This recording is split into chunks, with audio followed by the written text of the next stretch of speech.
guess I need clarity in a couple things. There's a certain rituals that I have that help me feel good with myself, help me feel that I can achieve and do anything that I want. And when I am in that state of mind, I feel like I said I can conquer anything. But there's two desires that I want, and I feel those desires that are achievable.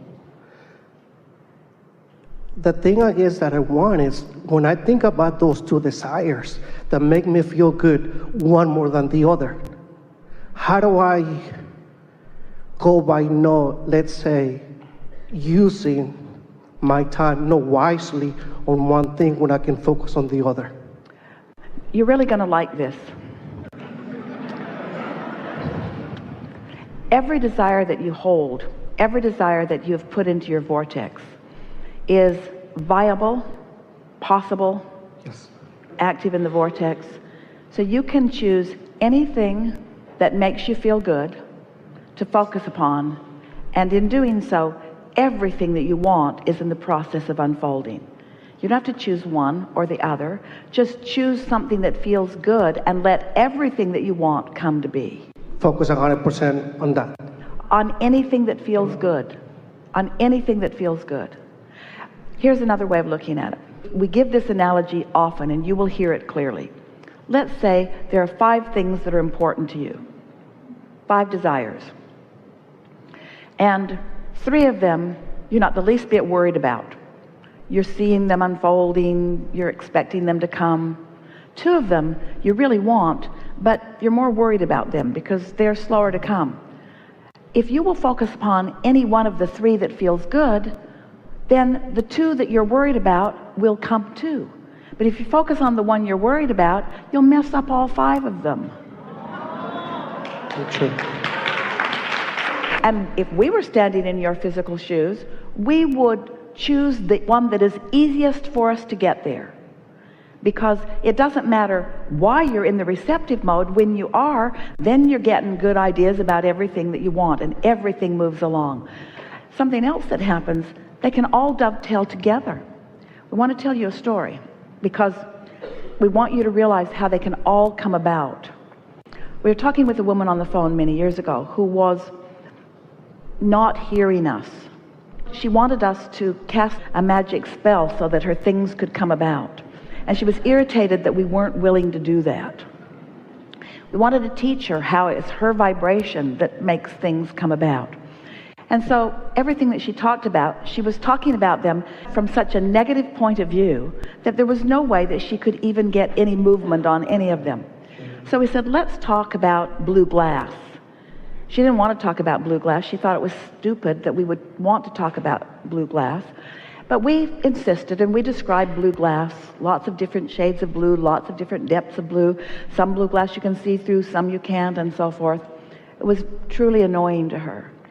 And then we talked about butterflies. She didn't want to talk about butterflies either, but we wanted to distract her from the problems that were so active in her vibration.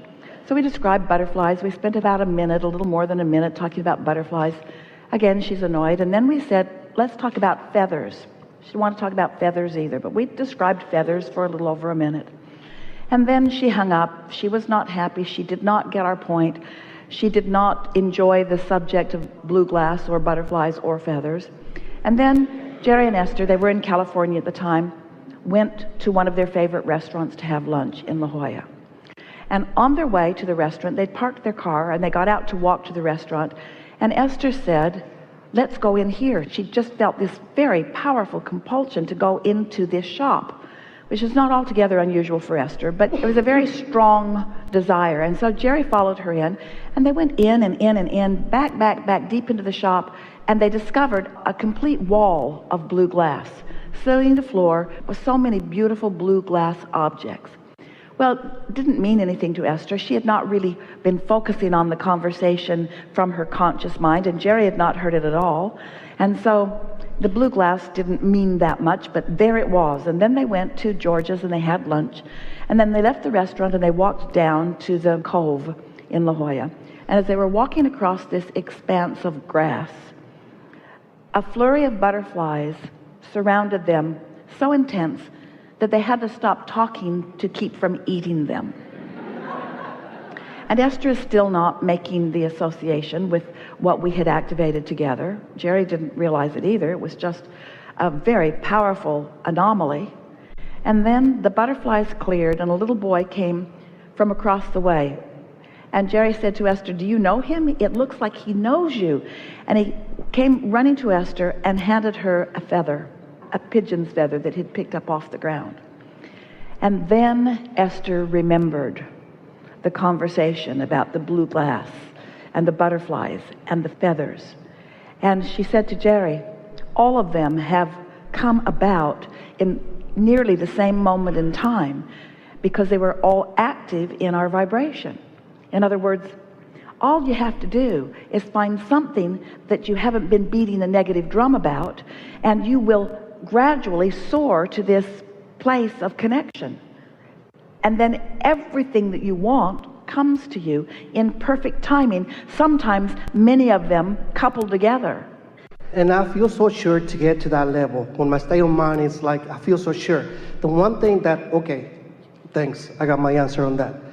When I go and do for one desire and do everything that and that is, we want you to focus not to make it happen. We want you to focus because it's fun when you focus. I see that. Like I said, I visualize myself already. I enjoy the moment, and I feel good with myself, living it before it has manifested in front of me. The thing is that I see that change lifestyle that is going to bring, even though material things don't mean much to me, I see myself enjoying those things. Part of me, I'm okay with it, but part of me, like I guess for where I came from, it feels that I'm not, there's a few. We know it's complicated and you've got resistance about it. I want this thing I do not want.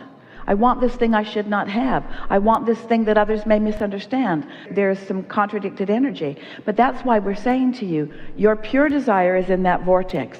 And if you won't overthink it, if you won't try at the same time that you want it to evaluate the rightness of your having it, or your worthiness of having it, or how others will feel about it as you have it, if you can clean up that vibration, that's why when we say to you, there isn't anything that you want for any reason other than you think you will feel good in the having of it. Do you think it's all right for you to feel good? Oh, yes. Do you think that if you feel good, that you deprive someone else of feeling good? No. Is there only so much of a flow of good feeling? Do you ever be healthy for quite a while and then you say, oh, wait, I've been feeling pretty healthy in my body for quite a long time, and there are a lot of sick people out there, so I've decided that for the month of April, I will be sick. And I will allow more of the wellness to flow to more of the people who haven't been getting any wellness. And so I say no. You have got to give in to the rightness of you being satisfied with your desires. You've got to give in to Source's desire for you to thrive in all ways that matter to you, you see. You've got to give up the struggle. And so if something that you want has a little struggle in it, don't use that as your subject to focus, because it will slow everything down. We don't know of any better way, any more efficient way. We don't know of a faster way for you to finally accept your worthiness. That's where I have trouble with. Than for you to line up and let some good stuff in, and line up and let some more good stuff in, and line up and let some more good stuff in, and feel the pleasure of Source within you as you are thriving. That's the way you will teach yourself the feeling of worthiness, is by realizing that that's what your inner being wishes for you. And when you hold yourself apart from the blessings that are raining down all around you, that's resistance to something that is natural, you see. Helpful? Very. Something more? I was, I guess, raised with this religion, and it was basically, I guess, unconsciously programming me. Now that I see things differently, it's like I'm on this side, and the people that I surround with, they have this mentality, which I'm okay with that. They have these beliefs, which I'm okay with that. But now I see, like I said, we are to seek the truth and the truth will set us free. I feel that I am aware of a few more things. But the releasing of resistance will set you free. yes, okay. And the releasing of squabbling over what is true is the ultimate releasing of resistance. Even though I know, deep in me, inside of me, I know that what makes me feel good about the beliefs that I have now than what I used to have. But me being around here, it makes me question. But see, the beliefs that you had were on the way to the beliefs that you have. You couldn't be who you are now if you've not moved through that in order to come to that clarity. Yeah, the thing that I have is that I kind of question myself, am I going in the right path? Thank you. You know, because that sometimes I feel like it's just myself going over here and everyone is going that way. Let us show you how you can tell. So, this subject sounds like the religion that I once learned and that many of my family and friends still are experiencing is somewhat different from what I have now come to believe. So there is a difference in the action or in the behaviors. There's a difference in the way they're doing life and the way I'm doing life. Which one's right and which one's wrong? And then we say, so there you are in that action world, trying to figure out which pile is the right pile and which pile is the wrong pile. But you're stepping back from that just a little bit, and you're finding so much about those people that you love. And in doing so, you are in sync with the source within you who loves them so much. So in your alignment and love, the differences in your opinion is irrelevant. That's true. But in your opinion and action, it seems so big that it keeps you from your love. You see what we're getting at? Yes. So, this is always true. When you are focused with the fullness of who you are flowing through you, you always feel wonderful. So, when you are appreciating something about one of them, you are in such sync with Source, who is right there with you, that the whole of you is having this experience. And that is what you always desire, is that the whole of you be there. Because when the whole of you is there, when Source energy is flowing through you, as you hold anyone as your object of attention, they always benefit, and so do you. In other words, only good comes from that. But if you question yourself in some way, so you are disconnected from Source, now it is that disconnection that makes you question the rightness.